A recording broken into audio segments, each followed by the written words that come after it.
श्री उमापति महादेव की जय। श्री लक्ष्मी नारायण भगवान की जय। नवग्रह देवताओं की जय। शनिदेव महाराज की जय।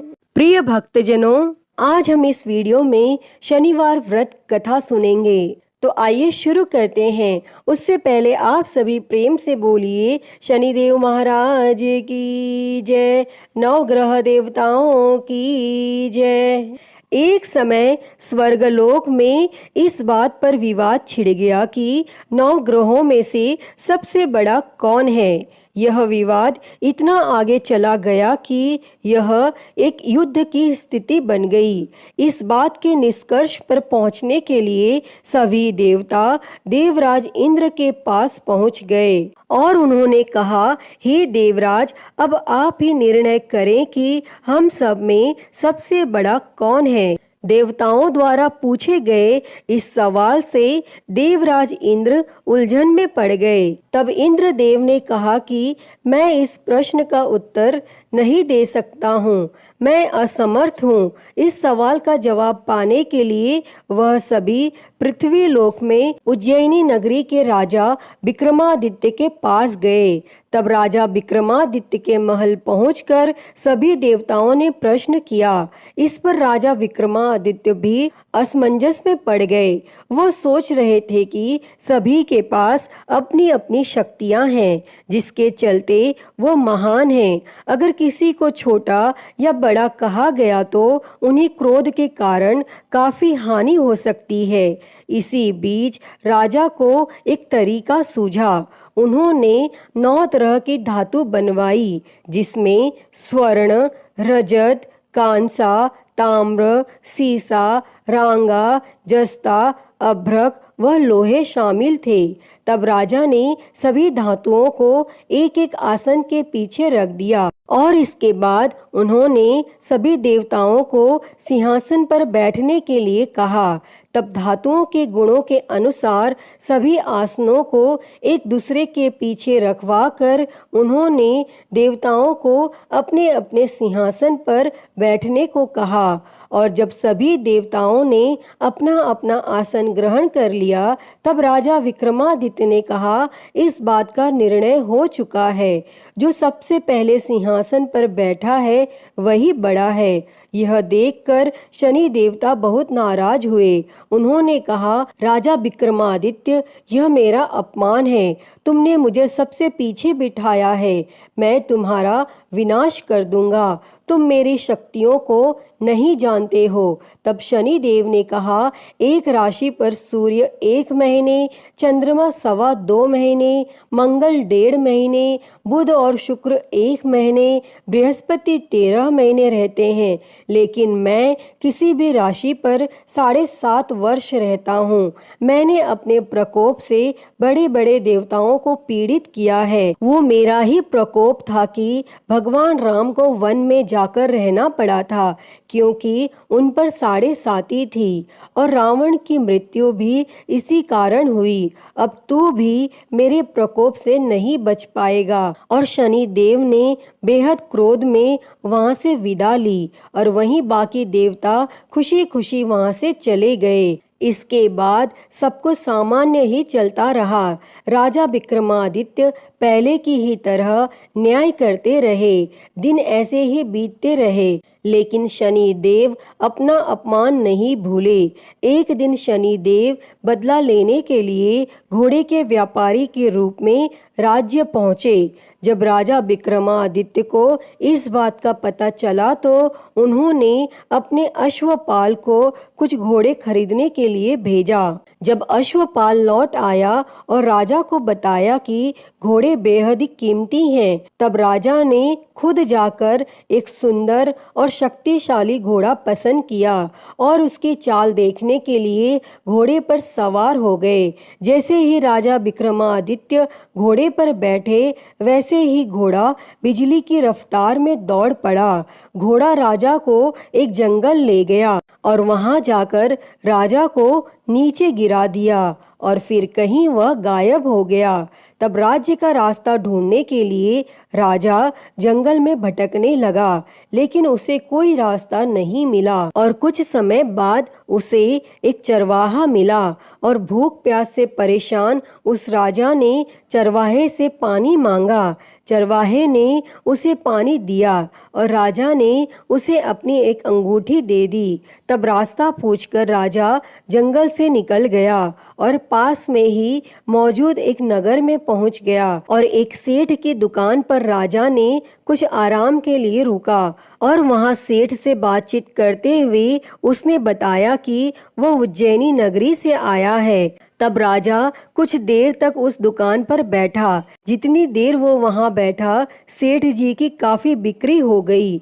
तब सेठ ने खुद को बहुत भाग्यवान समझा और सेठ ने राजा को अपने घर खाने पर आमंत्रित किया।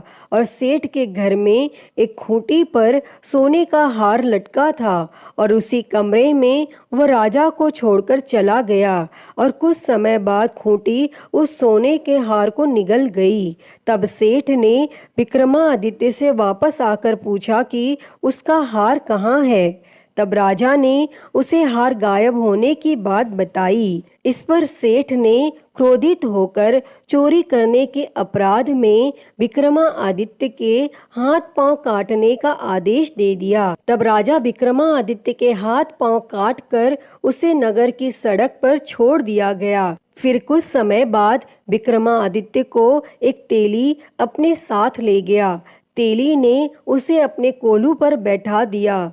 वह पूरा दिन बैलों को आवाज देकर हाँकता था और विक्रमादित्य का जीवन इसी तरह यापन होता रहा। और उस पर शनि की 7.5 थी, जिसके खत्म होने पर वर्षा ऋतु शुरू हुई। एक दिन राजा मेघ मल्हार गा रहा था। उसी समय उस नगर के राजा की बेटी राजकुमारी मोहिनी ने उसकी आवाज सुनी। उसे आवाज बेहद पसंद आई। मोहिनी ने अपनी दासी को भेजकर गाने वाले को बुलाने को कहा और जब दासी लौटी तो उसने अपंग राजा के बारे में मोहिनी को सब बताया।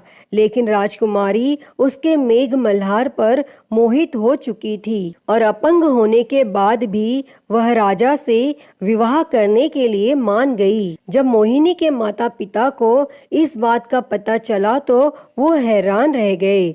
तब रानी ने अपनी बेटी को समझाते हुए कहा कि तेरे भाग्य में किसी राजा की रानी का सुख है, तू इस अपंग से क्यों विवाह करना चाहती है। लेकिन समझाने के बावजूद भी राजकुमारी अड़ी रही और अपनी जिद को पूरा कराने के लिए राजकुमारी ने भोजन छोड़ दिया। तब अपनी बेटी की खुशी के लिए राजा रानी अपंग विक्रमादित्य से मोहिनी का विवाह कराने के लिए तैयार हो गए और दोनों का विवाह हुआ और वह तेली के घर रहने लगे। और उसी दिन विक्रमादित्य के सपने में शनि देव आए। उन्होंने कहा कि देखा तूने मेरा प्रकोप। तब राजा ने शनि देव से उसे क्षमा करने को कहा और उन्होंने कहा कि जितना दुख आपने मुझे दिया है उतना किसी और को मत देना। तब इस पर शनि देव ने कहा, राजा मैं तुम्हारी प्रार्थना स्वीकार करता हूँ। जो कोई व्यक्ति मुझे पूजेगा, व्रत करेगा और मेरी कथा सुनेगा, उस पर मेरी कृपा दृष्टि हमेशा बनी रहेगी।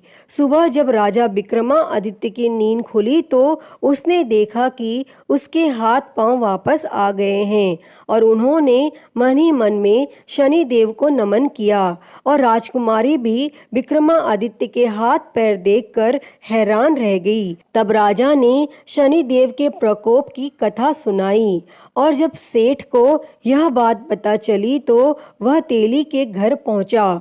उसने राजा विक्रमादित्य से उनके पैरों में गिरकर माफी मांगी। तब राजा ने सेठ को माफ कर दिया और सेठ ने राजा से उसके घर जाकर भोजन करने के लिए कहा। और भोजन करते हुए अचानक से ही खूंटी ने हार उगल दिया और सेठ जी ने अपनी बेटी का विवाह भी राजा के साथ कर दिया और सेठ ने उसे स्वर्ण आभूषण धन आदि देकर राजा के साथ विदा कर दिया।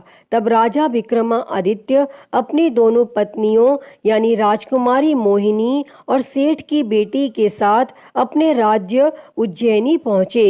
सभी ने उनका स्वागत किया। इसके बाद राजा विक्रमादित्य ने पूरे राज्य में घोषणा करते हुए कहा कि आज से शनि देव सब देवों में सर्वश्रेष्ठ माने जाएंगे और साथ ही शनि देव का व्रत करें और व्रत कथा जरूर सुनें।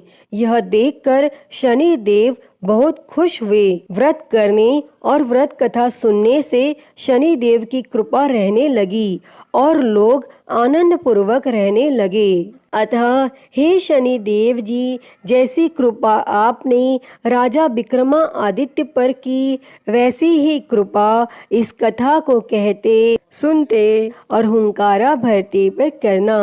तो बोलिए शनि महाराज की जय, नवग्रह देवताओं की जय। प्रिय भक्तों, तो मैं उम्मीद करती हूँ कि आपको यह कथा पसंद आई होगी और अगर वीडियो अच्छी लगी हो तो इसे लाइक करें, ज़्यादा से ज़्यादा शेयर करें और कमेंट में शनिदेव की जय लिखना ना भूलें और हरिहर भक्ति चैनल को सब्सक्राइब कर नोटिफिकेशन बेल को ज़रूर ऑन कर लें।